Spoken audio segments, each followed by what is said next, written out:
नमस्कार. Thane daily news मध्ये मी रंजना पाटील आपल्या सर्वांचे हार्दिक स्वागत करते.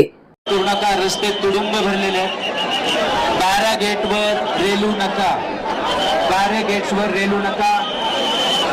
कारण या पोलीस अधिकाऱ्यांना सहकार्य करा.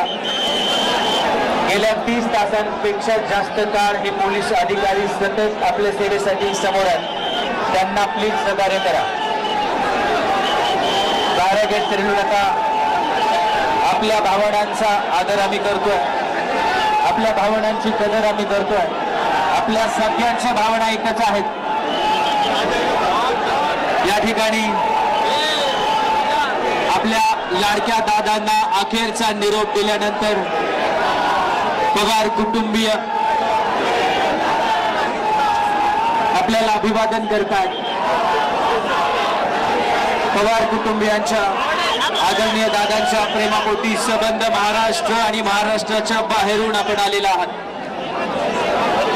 स्वतःच्या मागच्या बाजूला जे गेट आहे तिथून हळू